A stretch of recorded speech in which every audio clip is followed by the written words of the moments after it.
میں تو اللہ کی قسم ڈردا جہاں گلاں بابے غوث پاک نے فرمائیاں آپ دا ایک مرید ہو گیا فوت. ہن سنو فرماتے ایک بندہ فوت ہو گیا تو اس کی قبر میں جب فرشتے اس کو عذاب دینے لگے نا گر سے تو بابا اور چلے گئے قبر. ہن مرزا جیلمی بولے گا اچھے غوث پاک کہاں سے چلے گئے؟ ایک کتے دے دماغ میں جو پاؤنک تو سوا ککھ نہیں آؤں. کتے دے دماغ میں پاؤنک تو سوا ککھ نہیں آمدہ ککھ نہیں آمدہ کہ کیسے یہ قبر سے نکلے گئے. بابے اور فرمانے ہیں بھائی وہ مرید تھا میرا غوث پاک, تو میں نے اپنے رب سے کہا پروردگارہ نسبت میری ہے انہوں چھڑ دے. تو اللہ پاک نے فرمایا ایک گل بڑی لمبی ہے میں وچوں حذف کر رہا. اللہ پاک نے ارشاد فرمایا فرشتیوں ہٹ جاؤ پیچھے. عبد القادر وچ پہ گئے. اللہ اکبر. ہاں دوسری طرف یہی آپ کو وہ حدیث شفاعت سنا رہا ہے کہ اس دن آدم علیہ السلام, نوح علیہ السلام, ابراہیم علیہ السلام, موسیٰ علیہ السلام کچھ کام نہیں آئیں گے. بھئی جس دن انبیاء کا یہ حال ہے کہ وہ نفسی نفسی کہہ رہے ہیں تو وہاں عبد القادر جیلانی کیسے بیچ میں پڑھ سکتا ہے؟ انبیاء کے جیسا ہے ہی کوئی نہیں.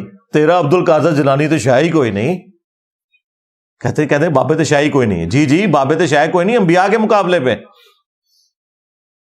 تم لوگوں نے کہا تھا نا کہ بڑے سے بڑا غوث کتب ابدال ہو ایک صحابی کے گھوڑے کے قدموں کی خاک کے برابر نہیں, یہ کہتے تھے نا.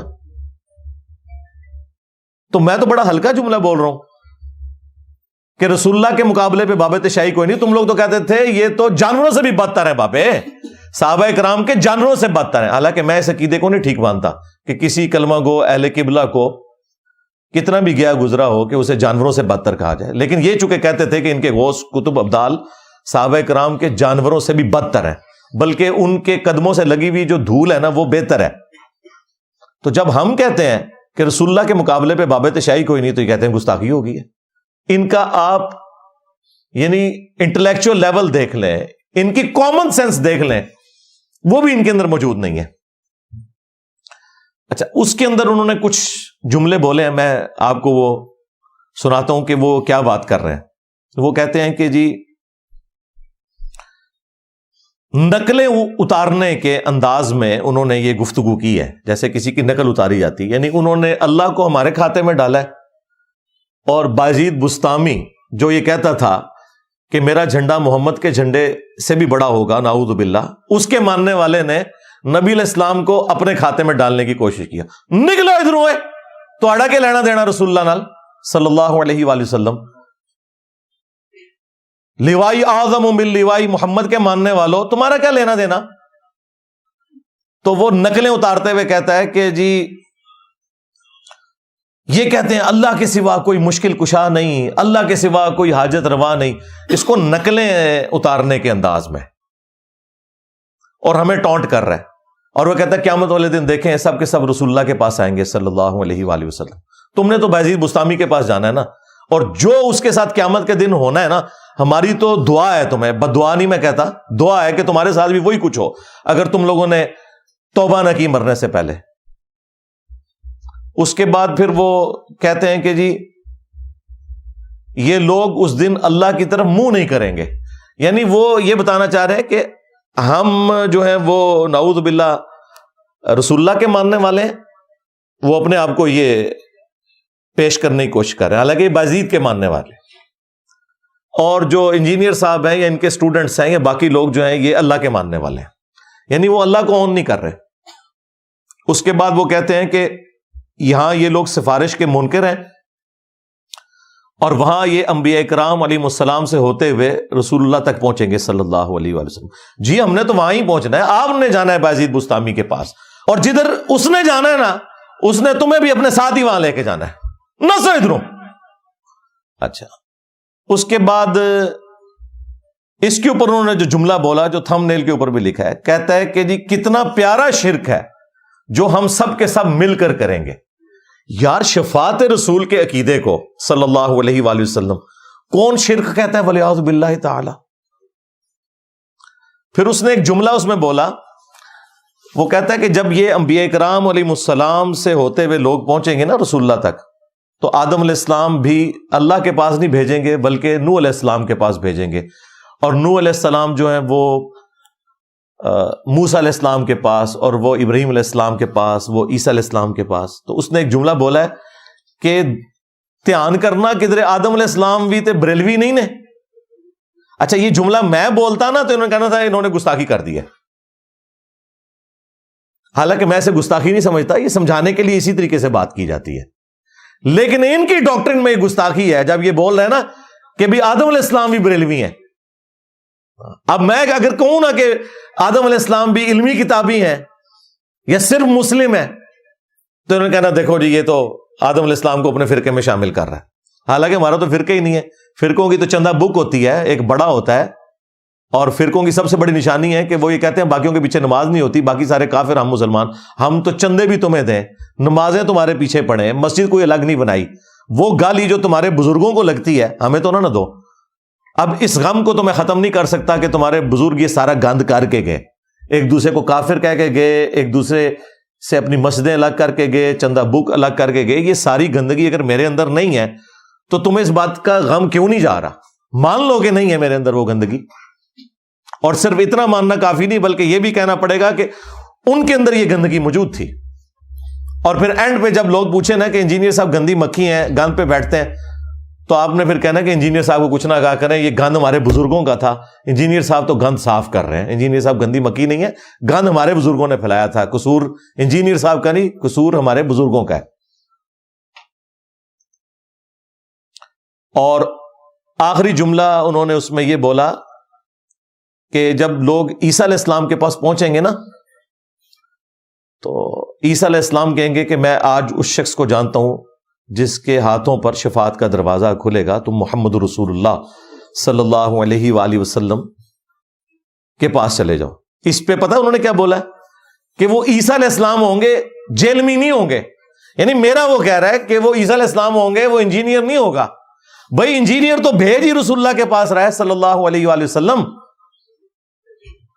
بایزید بستامی کے ماننے والوں، جو کہتا تھا میرا جھنڈا محمد کے جھنڈے سے بھی اونچا ہوگا اور محمد اور تمام انبیاء میرے جھنڈے کے نیچے ہوں گے، اس بایزید بستامی کے ماننے والے ہمیں کہہ رہے ہیں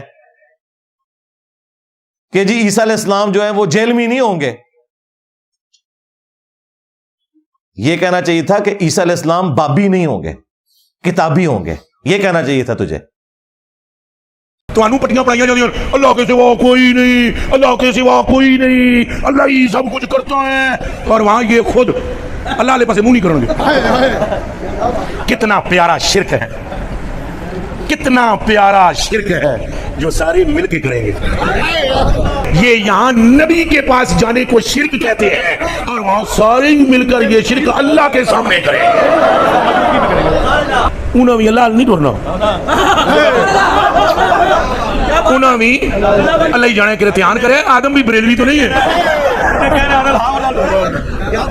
یہ تو ابھی کے نزدیک یہ کیا ہو رہا ہے؟ موسیٰ کے پاس، کبھی عیسیٰ کے پاس، مشکل میں اللہ کو پکارا، مشکل میں کوئی مشکل کچھ نہیں، مشکل میں نہ علی مشکل کچھ ہے، نہ غوث مشکل کچھ ہے، نہ علی اجمیری داتا مشکل کچھ ہے۔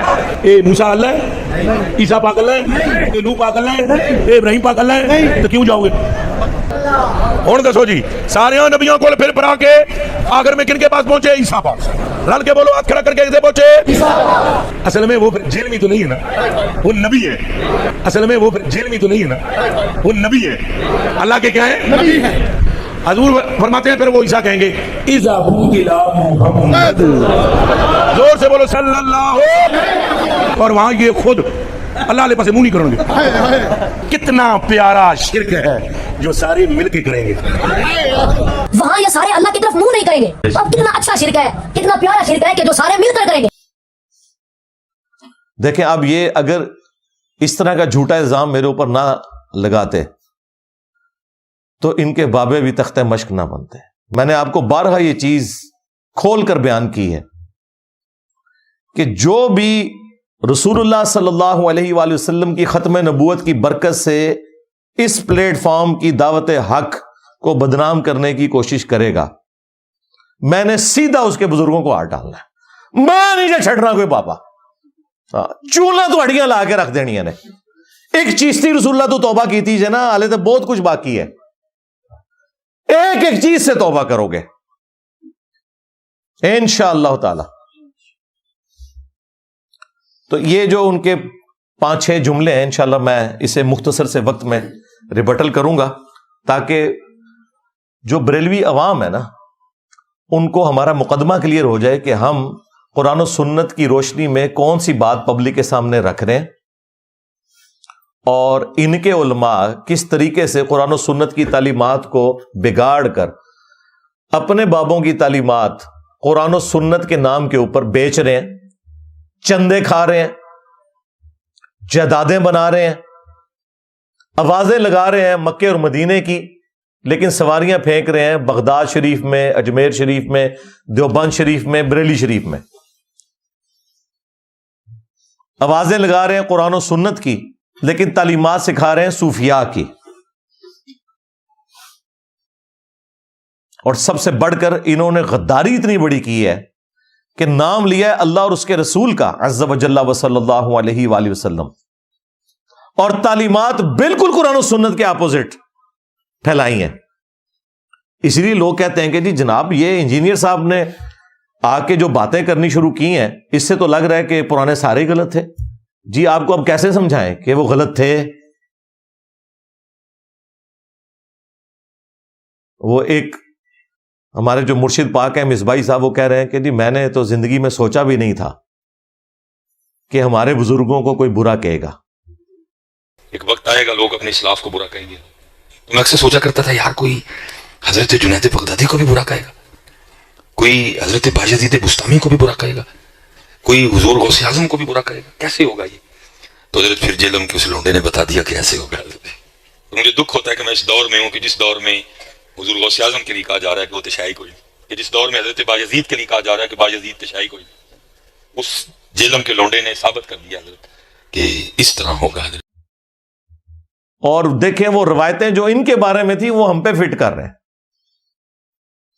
کہ جی ایک زمانہ آئے گا لوگ جو ہے اسلاف کو برا کہیں گے. اسلاف وہ ہیں کہ جنہوں نے اپنے ناموں کے کلمے پڑھائے.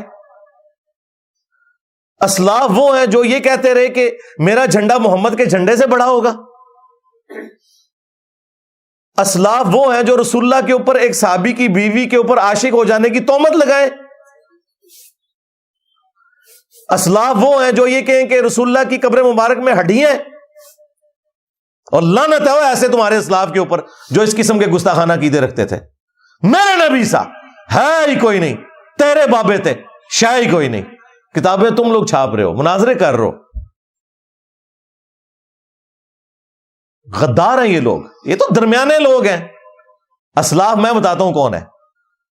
اسلاف ہے ہمارے اہل البیت علیہم السلام، صحابہ اکرام علیہم رضوان، تابعین تبع تابعین، اور اس کے بعد ائمہ محدثین.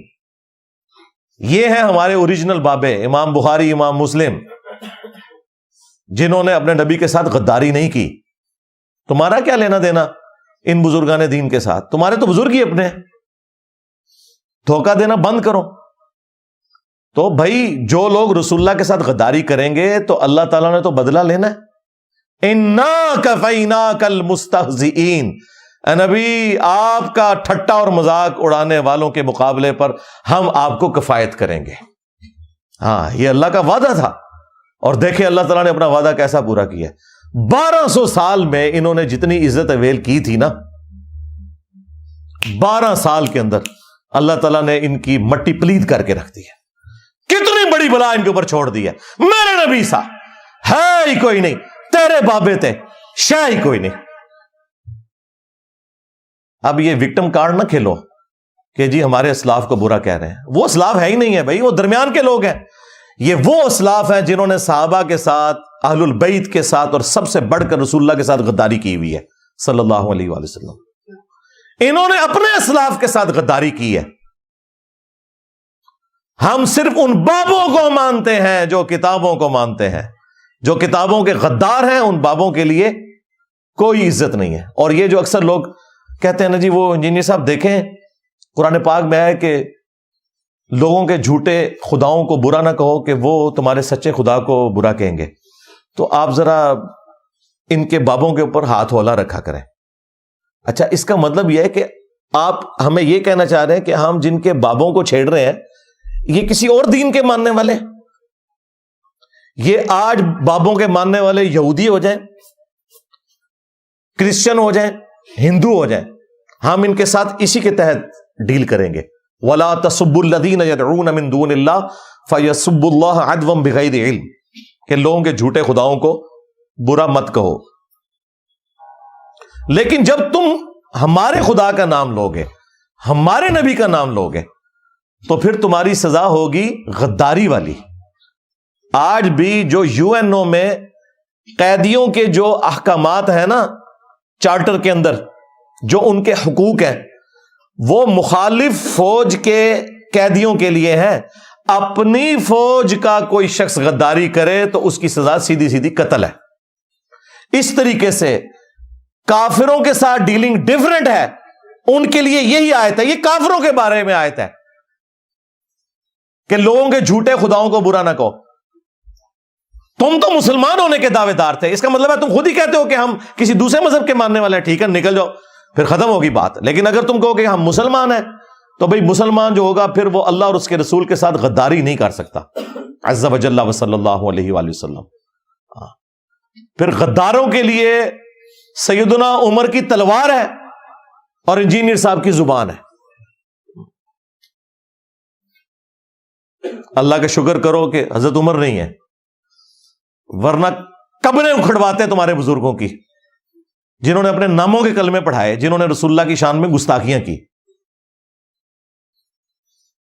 تو انشاءاللہ تعالی میں مختصر سے وقت میں توحید کو اسٹیبلش کرنے کے لیے اور قرآن و سنت کی صحیح تعلیمات عوام الناس تک، خصوصاً بریلوی پبلک تک پہنچانے کے لیے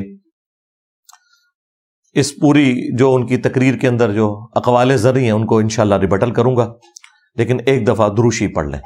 اللہم صلی علی محمد وعلی آل محمد واصحاب محمد وازواج محمد وامت محمد اجمعین الی یوم الدین آمین. یہ جو بغدادی صاحب ہیں نا جی، انہوں نے جو شفاعت رسول صلی اللہ علیہ وآلہ وسلم کے کانٹیکسٹ میں جھوٹا الزام لگایا ہمارے اوپر، اور اپنے شرکیہ عقائد کو، گستاخانہ عقائد کو ثابت کرنے کے لیے حدیث شفاعت کا سہارا لیا. بیسیکلی اس کے پیچھے جو ان کے پائنیئر ہیں نا، وہ اعلی حضرت احمد رضا بریلوی صاحب ہیں، المتوفا 1340 ہجری بمطابق 1921. ان کی ڈیتھ کا یہ رہی ہے.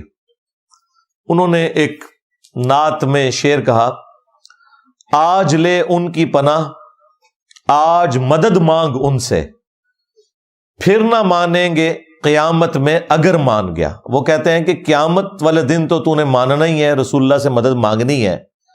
شفاعت کے کانٹیکسٹ میں اس دنیا میں مدد مانگ، قیامت میں تو نے مان لینی ہے یہ مدد، لیکن اس وقت پھر رسول اللہ نے تیری مدد نہیں کرنی، کیونکہ انہوں نے تجھے قبول نہیں کرنا، کہ چونکہ نے دنیا میں رسول اللہ کو مشکل کشا نہیں مانا تھا. اللہ کے بندو، شفاعت رسول صلی اللہ علیہ وآلہ وسلم کے عقیدے کا اس سے کیا لینا دینا کہ آپ اس دنیا میں اللہ کے محبوب صلی اللہ علیہ وآلہ وسلم کے دنیا سے تشریف لے جانے کے بعد، جب کہ ہماری اب ان سے کوئی کمیونیکیشن ہو ہی نہیں سکتی ڈائریکٹلی، قیامت کے ساتھ اسے جوڑ کر اور اپنا عقیدہ ثابت کرنے کی کوشش کریں. حدیث شفاعت تو بالکل برحق ہے. میں نے اس کے اوپر کئی ایک ویڈیوز ریکارڈ کروائی ہیں.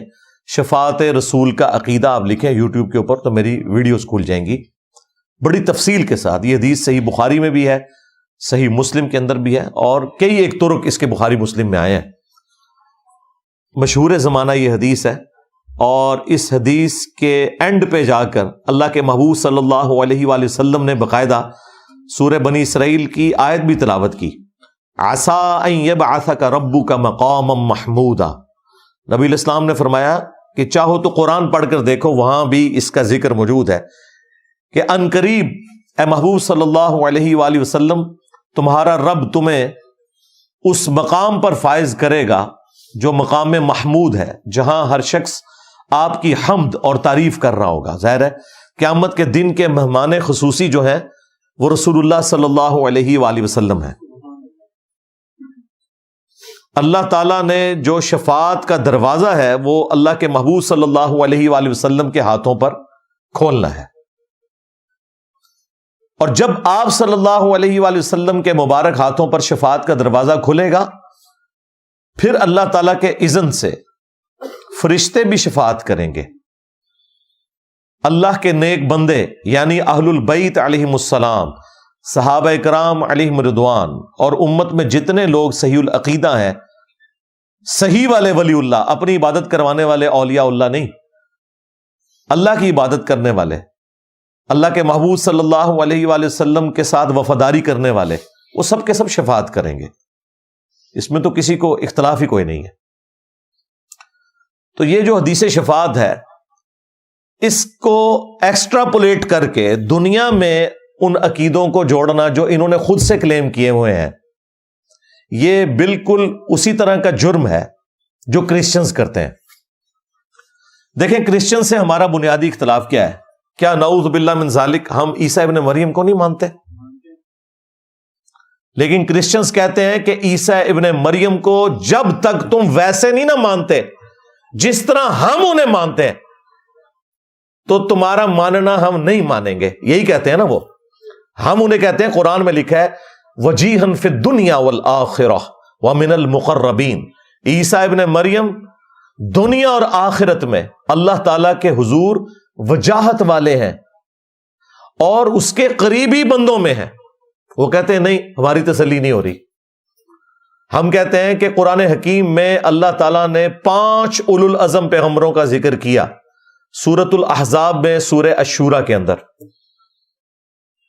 محمد رسول اللہ صلی اللہ علیہ وآلہ وسلم، ابراہیم خلیل اللہ، نوح نجی اللہ، موسیٰ کلیم اللہ، اور عیسیٰ روح اللہ. تو عیسیٰ ابن مریم اس کائنات میں اللہ تعالیٰ کی مخلوقات میں ٹاپ پہ جو 5 بندے ہیں نا، ان میں سے ایک ہیں. کرسچنز کہتے ہیں بالکل اچھی بات کی ہے لیکن ہماری تسلی نہیں ہو رہی.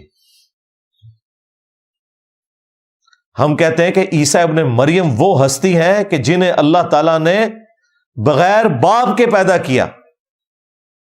ان کو اور ان کی والدہ کو کہا کہ تمام جہان والوں کے لیے ہم نشانی بنا رہے ہیں.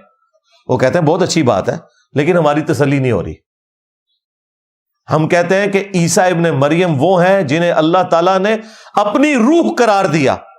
یہاں روح سے مراد اللہ کی مخلوق ہے، لیکن عیسیٰ ابن مریم اللہ تعالیٰ کی خاص روح ہے کیونکہ وہاں پر ان کے باپ والا ایلیمنٹ مسنگ تھا، وہ ماں سے پیدا ہوئے ہیں، اس لیے ان کی روح کو اللہ تعالیٰ نے خاص اپنی طرف منسوب کیا. ویسے تو آدم علیہ السلام میں بھی اللہ کی روح ہے، تمام اولاد آدم میں اللہ کی روح ہے. اللہ کی روح سے مراد اللہ کی پیدا کردہ مخلوق روح.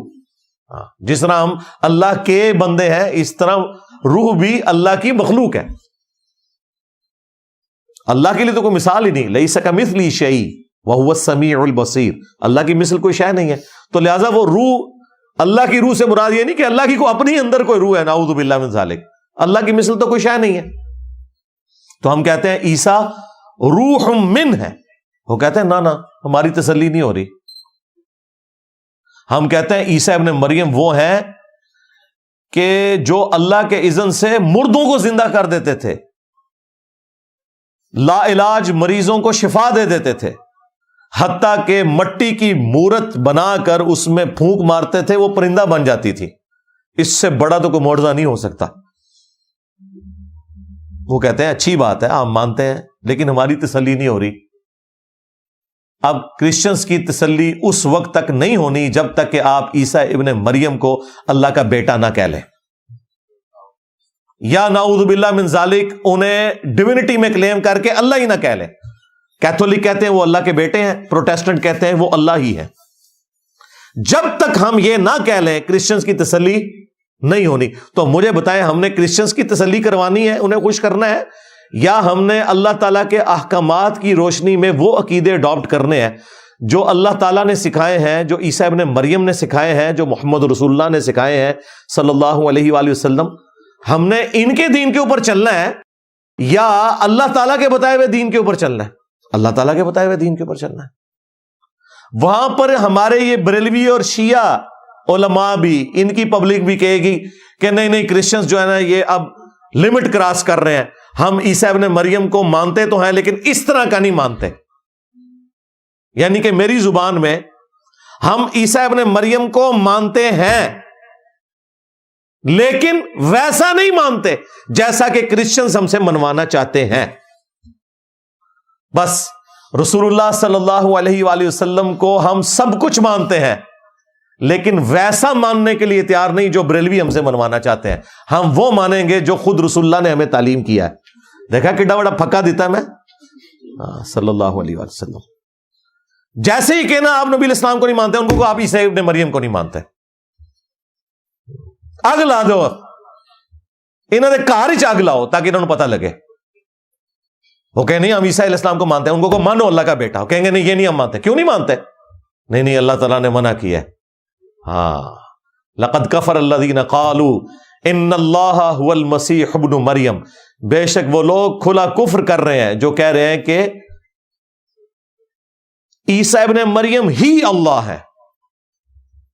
وقال المسیح، جبکہ مسیح تو خود یہ کہا کرتے تھے یا بنی اسرائیل، اے اولاد یعقوب، اے بنی اسرائیل، اعبدوا اللہ ربی و ربکم، عبادت کرو اس رب کی جو میرا بھی رب ہے اور تمہارا بھی رب ہے۔ انہ من یشرک باللہ فقد حرم اللہ علیہ الجنہ، یاد رکھنا بے شک جو کوئی اللہ تعالی کے ساتھ شرک کرے گا اللہ نے اس پہ جنت حرام کر دی ہے۔ وَمَأْوَاهُ النَّارُ، اور اس کا ٹھکانہ ہے جہنم کی آگ۔ وَمَا لِلظَّالِمِينَ مِنْ أَنصَارٍ، اور وہاں ان ظالموں کا کوئی مددگار نہیں ہوگا۔ اللہ تعالیٰ تو اپنے عقائد میں بالکل واضح ہے، اور عیسیٰ ابن مریم کی صفائی اللہ نے خود پیش کی ہے کہ کرسچنز نے ان کی طرف غلط عقیدے منسوب کیے ہیں۔ انہوں نے تو خطبہ دیا تھا کہ میں بھی اللہ کا بندہ ہوں۔ صحیح بخاری میں حدیث ہے، دیکھنا میری شان کو اس طرح بلند نہ کرنا جس طرح کرسچنز نے عیسیٰ ابن مریم کو بڑھا دیا۔ میں اللہ کا بندہ اور اس کا رسول ہوں، مجھے اللہ کا بندہ اور اس کا رسول ہی کہنا۔ محمدن عبدہ ورسولہ، تو اللہ کے محبوب صلی اللہ علیہ وآلہ وسلم نے بالکل واضح دین امت کو دیا ہے جو قرآن و سنت کے اندر آیا ہوا ہے۔ ہم نے نہ اس میں کوئی چیز ایڈ کرنی ہے نہ اس میں سے کوئی چیز مائنس کرنی ہے، لہذا ہمیں یہ دھونس لگانا، ایک چیز کو لے کے دوسری چیز ثابت کرنے کی کوشش کرنا، یہ تو ظالموں اسی طریقے سے ہے کہ کوئی شخص قرآن سے آیت اٹھائے کہ حضرت آدم علیہ السلام کو فرشتوں نے سجدہ کیا، تو چونکہ محمد رسول اللہ امام الانبیاء ہیں صلی اللہ علیہ وآلہ وسلم، ہم بھی انہیں سجدہ کر سکتے ہیں، تو مجھے بتائیے یہ ایکسٹراپولیٹ ہو سکتا ہے عقیدہ؟ ہم کہیں گے بھائی اس وقت جائز تھا۔ اب ابو داؤد اٹھا کے دیکھو، نبی علیہ السلام نے تو صحابی کو ڈانٹ دیا اور کہا جب میں فوت ہو جاؤں گا تم میری قبر سے گزرو گے، کیا وہاں پر بھی مجھے سجدہ کرو گے؟ ان کا نہیں یا رسول اللہ۔ فرمایا پھر مجھے کیوں سجدہ کر رہے ہو؟ اگر میں سجدہ جائز سمجھتا تو بیویوں سے کہتا کہ اپنے خاوندوں کو سجدہ کریں اس حق کے سبب جو اللہ نے دیا ہے۔ تو ہم ایکسٹراپولیٹ نہیں کر سکتے اس طریقے سے۔ یہ تو اسی طریقے سے ہے کہ کوئی شخص کہ قرآن میں لکھا ہوا ہے یو فون، لکھا ہوا ہے قرآن میں یو فون، ایک تو آپ کا موبائل نیٹ ورک ہے نا یو فون، لیکن قرآن والا یو فون اور ہے اور یہ mobile network Ufone اور ہے۔ قرآن میں مسقالہ بھی لکھا ہوا ہے، ہاں مسقال ذرۃ خیر یرا، ہاں لیکن قرآن میں مسقال اور ہے اور جو یہ مسقال ہے موبائل والی یہ اور ہے۔ تراویح ثابت ہو گئی ہیں جی۔ ظاہر ہے جب قرآن و سنت سے کوئی چیز ثابت نہ ہو تو تراویح سے وی بن جاتا ہے نا، جب 20 نہ ثابت ہو رہا ہو تو تراویح۔ اس طرح چیزیں نہیں بھائی ثابت ہوتی ہیں، علم کی دنیا ہے، یہاں آپ کو دلائل سامنے رکھنے پڑیں گے، مقدمہ پیش کرنا پڑے گا۔ شفاعت رسول صلی اللہ علیہ وآلہ وسلم برحق ہے، اس کو نہ ماننے والا گمراہ ہے، بدمذہب ہے، جہنمی ہے۔ لیکن شفاعت رسول کا عقیدہ ایکسٹراپولیٹ کر کے آپ دنیا میں فرشتوں کو، پیغمبروں کو، جنوں کو یا بزرگوں کو مدد کے لیے پکارنا شروع کرتے۔ تو قرآن میں کئی جگہ پہ آیا، سورۃ الاحقاف میں تو اس کا کلائمیکس ہے کہ جن ہستیوں کو یہ پکار رہے ہیں، قیامت والے دن وہ ہستیاں ان کی دشمن ہو جائیں گی اور کہیں گی کہ ہمیں تو پتہ ہی نہیں تھا یہ ہمیں پکارا کرتے تھے۔ عبد القادر جیلانی نہیں کہہ دینا کہ مجھے تو پتہ ہی کوئی نہیں سی، کہ اے بغدادی کہتا جی چھڑ دو بچ عبد القادر پہ گیا جی، عبد القادر نے روح کھو لی، ہو گیا بغدادی تو نال بغدادی لاندا رہا، بغداد والے نوں تو پتہ ہی نہیں سی کہ میرے بات کیا کر دے رہے ہو میرے نال۔ قادر دیا میں گلاں سناواں اپنے بابے دیاں تے تانوں پٹھا کر کر ماراں۔ میں تو اللہ دی قسم ڈردا جڑیاں گلاں بابے غوث پاک نے فرمائیاں، آپ دا ایک مرید ہو گیا فوت۔ ہن سنو، فرماتے ایک بندہ فوت ہو گیا تو اس کی قبر میں جب فرشتے اس کو عذاب دینے لگے نا گر سے، تو بابا اور چلے گئے قبر۔ ہن مرزا جیلمی بولے گا اچھے غوث پاک کہاں سے چلے گئے؟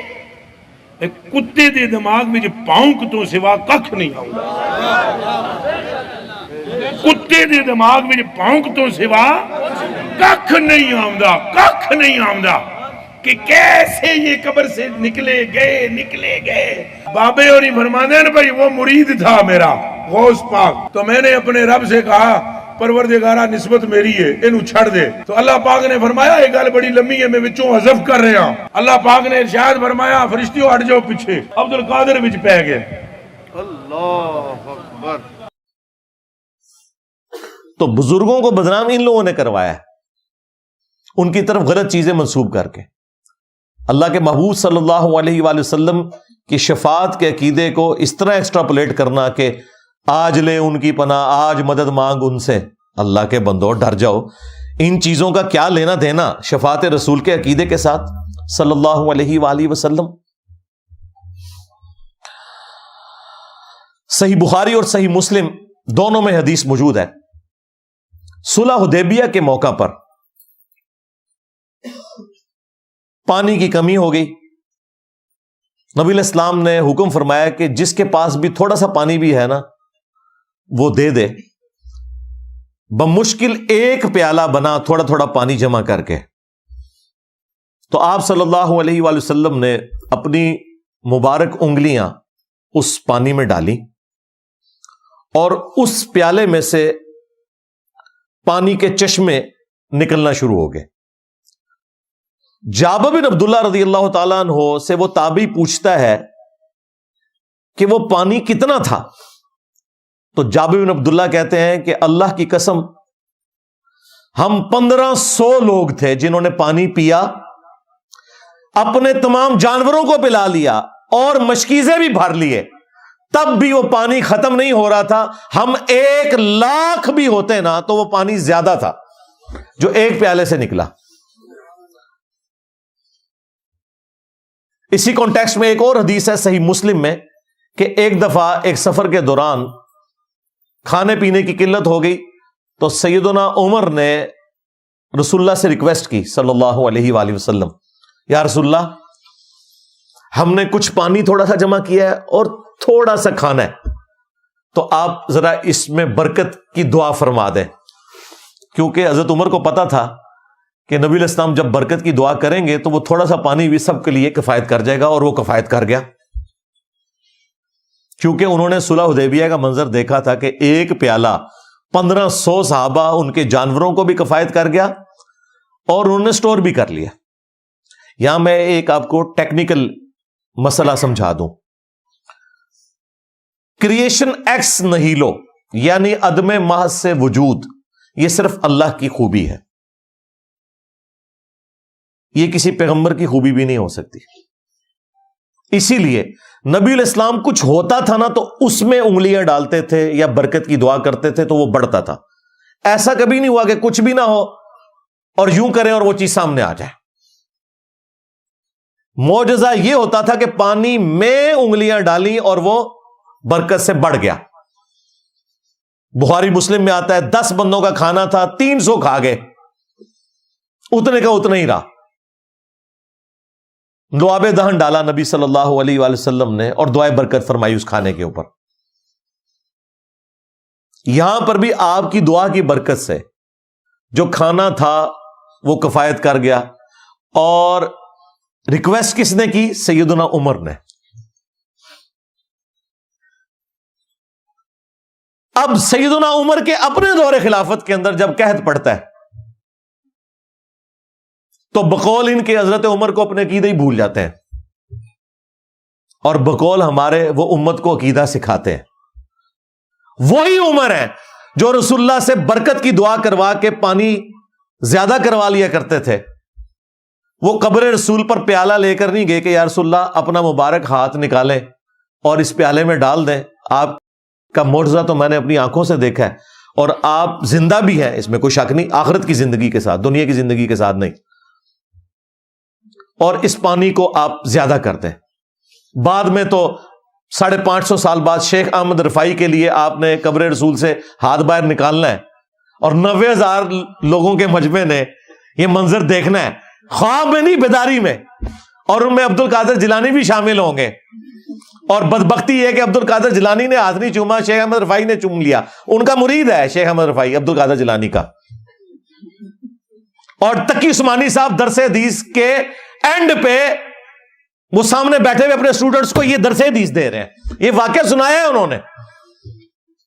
تو مورخین نے لکھا ہے کہ جو ہی یہ شعر پڑھے تو روضہ اقدس میں سے نبی کریم سرور دو عالم صلی اللہ علیہ وسلم کا دست مبارک ظاہر ہوا، اور ہزاروں انسانوں نے یہ نظارہ کیا کہ دست مبارک ظاہر ہوا. احمد کبیر رفاعی رحمۃ اللہ علیہ نے دست مبارک کو بوسہ دیا اور دست مبارک پھر واپس کرا. اتنا عظیم الشان واقعہ ان کے ساتھ پیش آیا، اور یہ مورخین نے متعدد تاریخوں میں لکھا ہے، اور لکھا ہے کہ ہزارہ افراد کی موجودگی میں یہ واقعہ پیش آیا. اس لیے کہ بابوں کے پیچھے لگے رہے، کیونکہ تقی عثمانی کا بابا ہے وہ شیخ زکریا کاندلوی جس نے فضائل حج میں یہ واقعہ لکھا ہے، اور بریلویوں کے بابے الیاس قادری باپا جانی، ہاں انہوں نے بھی لکھا ہوا ہے فضائل سنت میں. تو حضرت عمر نے یہ نہیں کیا. صحیح بخاری اٹھا کے دیکھیں، 1010 نمبر حدیث ہے، 10 اس کا نمبر ہے، یہ بھولنے والا نہیں ہے. یہ ہے ہمارا عقیدہ جو امیر المومنین کا عقیدہ ہے. امیر المومنین قبر رسول پر نہیں گئے، انہوں نے رسول اللہ کے چچا کو لیا، عباس ابن عبد المطلب کو، اور اللہ کے حضور دعا کی، اِنَّا كُنَّا نَتَوَسَّلُ إِلَيْكَ بِنَبِيِّنَا، اے اللہ بے شک پہلے پہل ہم تیرے نبی کے توسل سے تیری طرف متوجہ ہوا کرتے تھے، ان کا وسیلہ اختیار کرتے تھے، اور ان کی دعا کی برکت سے تو بارش نازل فرماتا تھا. اب ہم تیرے نبی کے چچا کو لے کر آئے ہیں. انس بن مالک کہتے ہیں جب وہ چچا دعا کرتے تو بارش نازل ہو جاتی. اس سے سیدنا عمر نے عقیدہ دیا کہ صحیح وسیلہ شخصی، صحیح توسل یہ ہے کہ کسی نیک آدمی سے جب وہ دنیا کی زندگی میں موجود ہو جا کر دعا کروانا. جو آخرت کی زندگی میں جا چکا ہے اس کے ساتھ آپ نے کمیونیکیشن نہیں کرنی. یہ وہ دین ہے جو بخاری اور مسلم میں ہے، اور ایک وہ دین ہے جو جعلی روایتوں کے اندر ہے جو ان کے بزرگوں نے گھڑی تھی. وہ کہتے ہیں جی حافظ ابن کثیر بھی لے آئے. جی حافظ ابن کثیر نے کوئی سند ہی نہیں بیان کی اس واقعے کی. سورۃ النساء کی آیت نمبر 64، وَلَوْ أَنَّهُمْ إِذْ ظَلَمُوا أَنفُسَهُمْ جَاءُوكَ، جب اپنی جانوں پر ظلم کرو تو اللہ کے نبی علیہ السلام کے حضور حاضر ہو جاؤ، پھر وہ تمہاری شفاعت کریں گے، تمہارے لیے استغفار کریں گے، اور تم اللہ تعالیٰ کو غفور رحیم پاؤ گے. وہ کہتے ہیں جی اس کے تحت تو آج بھی قبر رسول کے اوپر آپ جا کے نا دعا کروا سکتے ہیں.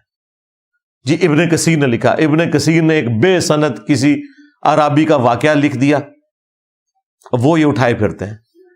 سند کے ساتھ بھی المصنف ابن ابی شیبہ میں موجود ہے کہ حضرت عمر کے دور میں جب قحط سالی ہو گئی تو ان کے جو فائنانس منسٹر تھے مالک الدار، وہ کہتے ہیں کہ جی ایک عرابی آیا حضور کی قبر پہ، کہا کہ جی قحط سالی ہے یا رسول اللہ امت کے لیے دعا کریں، تو نبی الاسلام کی خواب میں زیارت ہوئی، کہا عمر کو میرا سلام کہنا اور کہنا کہ نرمی کرے، عنقریب بارش ہوگی۔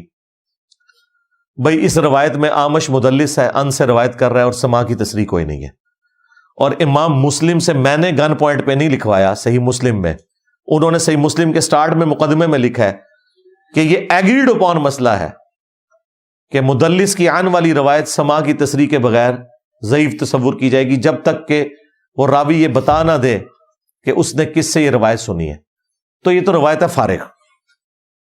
دوسری طرف بخاری میں جو حضرت عمر عقیدہ بتا رہے ہیں وہ یہ ماننے کے لیے تیار ہی نہیں۔ انا کنا نتوسل الیک بنبینا صلی اللہ علیہ وآلہ وسلم، جس ہڈیاں دیساں بھی ہیں نا وہ گواچ گئی ہیں، امام بخاری نے جان بوجھ کے کٹ دیتی ہیں تاکہ انجینئر صاحب بعض زیادہ مذاق اڑان۔ اللہ کے بندو، قرآن و سنت کی تعلیمات بالکل واضح ہیں، اب تم نے نہیں ماننا تو تمہاری اپنی مرضی ہے۔ قرآن و سنت کی تعلیمات یہ ہیں جو میں آپ کو بتا رہا ہوں۔ حضرت عمر نے امت کو عقیدہ بتا دیا کہ رسول اللہ کی وفات کے بعد آپ ان کی قبر پہ جا کے ان سے مانگ نہیں سکتے۔ حضرت عمر کو کیا شفاعت رسول کا نہیں پتا تھا؟ حضرت عمر کو یہ نہیں پتا تھا کہ نبی الاسلام کی دعا کی برکت سے تھوڑا پانی کفایت کر جاتا ہے زیادہ لوگوں کے لیے؟ سب کچھ پتا تھا، لیکن انہیں یہ پتا تھا کہ اگر یہ عقیدہ میں نے منسوب کیا تو یہ تو نبی الاسلام نے تعلیم ہی نہیں فرمایا۔ قیامت والے دن نبی صلی اللہ علیہ وآلہ وسلم کی بارگاہ میں مجرم بن جاؤں گا، تو ہمارا عقیدہ وہ ہے جو امیر المومنین کا عقیدہ ہے، سیدنا عمر کا رضی اللہ تعالیٰ عنہ علیہ السلام۔ باقی اس حوالے سے جو بعض لوگوں نے یہ مشہور کیا کہ جی صحابہ کرام جب دنیا میں تھے وہ تو نبی الاسلام سے جا کے دعا کروا لیا کرتے تھے، تو وَلَوْ أَنَّهُمْ إِذْ ظَلَمُوا أَنفُسَهُمْ جَاءُوكَ کے تحت ہم لوگ پھر کدھر جائیں اگر آپ کہتے ہو کہ قبر پہ نہیں جا کے کر سکتے؟ سرکار یہاں بیٹھے، صحیح مسلم میں حدیث ہے، جو کوئی اذان کا جواب دے، اور یہ بخاری میں بھی اس کا کچھ حصہ حدیث کا موجود ہے، دعا تو بخاری میں آئی ہے، اذان کا جواب دے یعنی مؤذن والے کلمات کو ریپیٹ کرے، اس کے بعد مجھ پر درود شریف پڑھے، اور پھر الوسیلہ والی دعا مانگے، جو جنت میں ایک مقام ہے اللہ تعالیٰ نے مجھے عطا فرمانا ہے، وہ جنت کا مقام بھی ہے اور مقام شفاعت بھی ہے، تو جو کوئی میرے لیے مقام وسیلہ کی دعا کرے گا میری شفاعت اس کے لیے قیامت والے دن حلال ہو جائے گی۔ تو الحمدللہ وَلَوْ أَنَّهُمْ إِذْ ظَلَمُوا أَنفُسَهُمْ جَاءُوكَ، پوری دنیا کے مسلمان اپنے گھر میں بیٹھے ہوئے روزانہ 5 اذانوں کا جواب دے کر اپنے لیے شفاعت واجب کروا سکتے ہیں، فارمولے تو موجود ہیں۔ تو یہ جو بلیک میل کرتے تھے جی نبی الاسلام نے بعد والوں کو کیا محروم چھوڑ دیا کہ بعد والے لوگ جو ہیں وہ نبی الاسلام کی شفاعت پھر کیسے مانگیں گے اگر قبر پہ حاضر نہیں ہوں گے؟ صحابہ کرام تو دعائیں کروا لیتے تھے، ہم کیا کریں گے؟ ہمیں نبی الاسلام نے وظیفہ تعلیم فرما دی ہے کہ تم نے اذان کا جواب دینا ہے، درود شریف پڑھنا ہے، الوسیلہ والی دعا مانگنی ہے، میری شفاعت آٹومیٹکلی تمہارے لیے حلال ہو جائے گی۔ الحمدللہ۔ باقی قبر رسول سے مانگنا، اس پہ میری ایک تفصیلی ویڈیو ریکارڈ ہے، قبر رسول سے متعلق عقیدہ، گنبد خضرا سے متعلق عقیدہ، صحیح عقیدہ کیا ہونا چاہیے، قبر رسول کی حاضری کا طریقہ، یہ ساری کی ساری چیزیں میں نے الحمدللہ الگ سے ویڈیوز میں ریکارڈ کروا دی ہوئی ہیں، جسے شوق ہے تو وہ تفصیل کے لیے وہ والی ویڈیوز دیکھ لیں۔ یہ جو آیت ہے وَلَوْ أَنَّهُمْ إِذْ ظَلَمُوا أَنفُسَهُمْ جَاءُوكَ، اس سے اگلی آیت بھی ہے اور وہ ہے فَلَا وَرَبِّكَ لَا يُؤْمِنُونَ حَتَّى يُحَكِّمُوكَ، اے نبی مجھے تیرے رب ہونے کی قسم یہ کبھی بھی ایمان والے نہیں ہو سکتے جب تک کہ اپنے ہر معاملے میں تمہیں حاکم نہ مان لیں، اور پھر جو تم فیصلہ فرما دو اسے اپنے دل سے نہ مان لیں، یعنی صرف زبانی کلامی نہیں ماننا، اندر سے بھی ماننا ہے کہ جو نبی الاسلام نے میرے حق میں فیصلہ کیا ہے اگرچہ میرے خلاف بھی ہے وہ درست فیصلہ ہے، تو یہ مومن ہی نہیں ہو سکتے۔ اب مجھے بتائیے اگر اس آیت سے کوئی یہ رزلٹ نکالنا شروع کر دے کہ دنیا کی عدالتیں ختم کر دی جائیں. ایٹ لیسٹ مدینہ شریف میں تو کوئی عدالت نہیں ہونی چاہیے, قبر رسول سے جا کے فیصلے کروائے جائیں. کیونکہ ہمیں یہی کہتے ہیں نا, یہ کہتے ہیں وَلَوْ أَنَّهُمْ إِذْ ظَلَمُوا أَنفُسَهُمْ جَاءُوكَ کے تحت قبر رسول سے جا کے شفاعت کروانی چاہیے. تو ہم کہتے ہیں بھائی اس کا کانٹیکسٹ قرآن میں موجود ہے کہ یہودی جو ہیں اور منافقین اسلام کے خلاف سازشیں کر رہے تھے, کئی کلمہ گو تھے جو اوپر سے مسلمان تھے اندر سے منافق تھے, وہ اپنے فیصلے طاغوت سے کرواتے تھے. تو اللہ تعالی نے فرمایا کہ اب یہ جو لوگ طاغوت سے فیصلہ کروا چکے ہیں نا, اب جب تک آ کے آپ سے معافی نہیں نہ مانگتے اور آپ ان کے لیے دعائیں مغفرت نہیں کرتے نا, اس وقت تک ان کی بخشش نہیں ہونی, کیونکہ انہوں نے آپ کے ساتھ غداری کی ہے. یہ بات ہو رہی تھی, اس میں قبر رسول کہاں سے آ گئی؟ اور اس سے آگے یہ والی آیت کہ تیرے رب ہونے کی قسم, یہ کبھی بھی مومن نہیں ہو سکتے جب تک کہ اپنے ہر فیصلے میں تمہیں حاکم نہ مان لیں. تو اس کا کیا مطلب ہے کہ دنیا کی عدالتیں اب ہم ختم کر دیں گے؟ نہیں بھائی, نبی علیہ السلام کی مبارک زندگی میں تھا کہ آپ سے فیصلہ کروانا ہے, اور آپ علیہ السلام کے بعد قرآن و سنت سے فیصلہ ہوگا. ورنہ سب سے پہلا اختلاف تو نبی علیہ السلام کی وفات کے بعد جو ہوا وہ سقیفہ بنی ساعدہ والا ہے. تو کیا حضرت ابوبکر اور حضرت علی نے خلافت کا فیصلہ قبر رسول سے کروایا جا کے؟ 6 مہینے تک ناراض رہے حضرت علی, بعد میں بیعت کر لی. کسی کو یہ وام بھی نہیں آیا کہ بھئی قرآن میں لکھا ہوا ہے وَلَوْ أَنَّهُمْ إِذْ ظَلَمُوا أَنفُسَهُمْ جَاءُوكَ, یا لکھا ہوا ہے قرآن کے اندر کہ فَلَا وَرَبِّكَ لَا يُؤْمِنُونَ حَتَّى يُحَكِّمُوكَ, تو رسول اللہ سے جا کے فیصلہ کروا لیتے. انہیں پتا تھا کہ نبی علیہ السلام کی وفات کے بعد اب قبر رسول سے جا کے نہ ہم مانگ سکتے ہیں نہ آپ سے کوئی بات کر سکتے ہیں. بعد میں جنگ جمل کے لیے جب سیدہ عائشہ اسی حجرے سے نکل کے گئی ہیں تو نبی علیہ السلام نے تو قبر مبارک سے ہاتھ نہیں باہر نکالا. جنگ صفین کے موقع کے اوپر تحکیم کا مسئلہ ہوا ہے, کسی نے قبر رسول سے آ کے فیصلہ نہیں کروایا. اگر آپ سمجھتے ہیں کہ اس طرح آیات کو جنرلائز کرنا ہے, بعض آیات جنرلائز بھی ہیں لیکن بعض اسپیسیفک ہیں. آج کی ڈیٹ میں انہیں جنرلائز کرنا ہے تو قرآن و سنت کی روشنی میں فیصلہ کرنا ہوگا, نہ کہ قبر رسول پہ جا کے فیصلہ کروانا ہوگا. ہاں, آج رسول اللہ دنیا میں موجود ہوں, ہم اپنا چھوٹے سے چھوٹا مسئلہ, بڑے سے بڑا مسئلہ ڈائریکٹ رسول اللہ کے سامنے جا کے رکھیں گے, بالکل رکھیں گے. صحیح بخاری اور صحیح مسلم دونوں کے اندر حدیث موجود ہے. حضرت ابو ہریرہ کہتے ہیں کہ میں نبی صلی اللہ علیہ وآلہ وسلم سے جو سنتا تھا بھول جاتا تھا.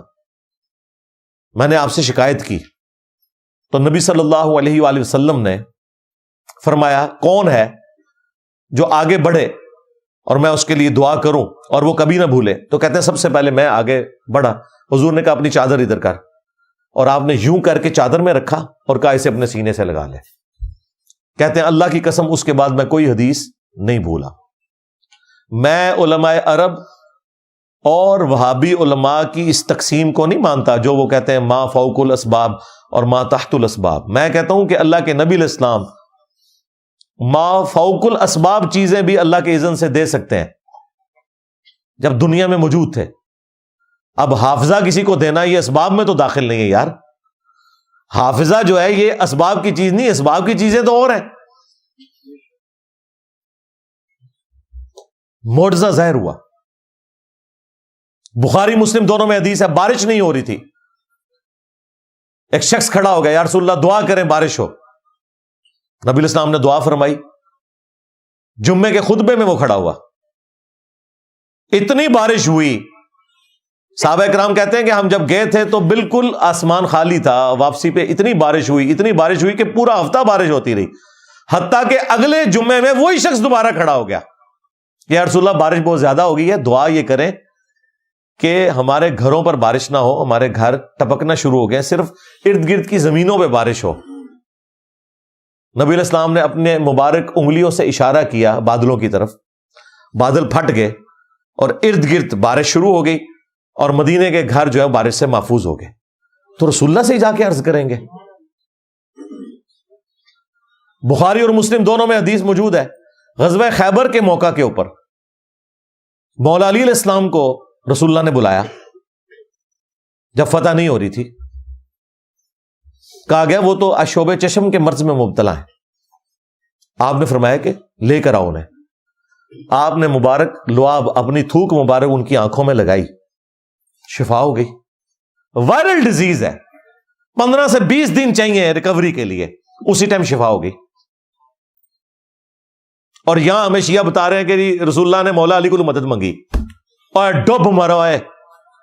جس بندے کی آنکھیں نہیں کھل رہی تھیں, تھوک مبارک کی برکت سے اس کی آنکھیں کھلی ہیں, اس کا مشکل کشا رسول اللہ ہے یا وہ رسول اللہ کا مشکل کشا ہے؟ نسے تو ہے. دماغ بھی نہیں کام کرتا ان لوگوں کا. یہ تو مولا علی کے لیے اعزاز تھا کہ اللہ تعالیٰ نے اپنے محبوب صلی اللہ علیہ وآلہ وسلم کی مبارک دعا کی برکت سے انہیں شفا بھی دی اور ان کے ہاتھوں کے پر فتح ہو گئی. تو آج کوئی بھی مسئلہ ہو ہم رسول اللہ کے پاس ہی جائیں گے. وہ صحیح بخاری میں بڑی مشہور حدیث ہے, نبی الاسلام نے ایک صحابی کو ایک کام سے بھیجا, واپسی پہ انہوں نے قلعے کی دیوار سے چھلانگ نیچے لگائی, پنڈلی کی ہڈی ٹوٹ گئی. انہوں نے اپنی پگڑی اتاری اور ٹانگ کو اس پگڑی کے کپڑے سے باندھ کر لنگڑاتے ہوئے نبی الاسلام کی خدمت میں حاضر ہوئے کہ یا رسول اللہ آپ کا کام کر دیا. آج کل تک کوئی ہوتا کہتا دیکھو تھوڑے پیچھے لت بھی بنوا لی ہے میں, یہ نہیں کہا. نبی الاسلام نے کہا لنگڑا کے کیوں چل رہے ہو؟ کہا یا رسول اللہ وہ واپسی پہ پکڑے جانے کے خوف سے میں نے قلعے کی دیوار سے چھلانگ لگائی تو ہڈی ٹوٹ گئی. آپ نے فرمایا ادھر کر, سیدھی کی, اپنا مبارک ہاتھ پھیرا. وہ کہتے ہیں اللہ کی قسم میری ٹانگ ایسے ہو گئی کہ کبھی ٹوٹی ہی نہیں تھی.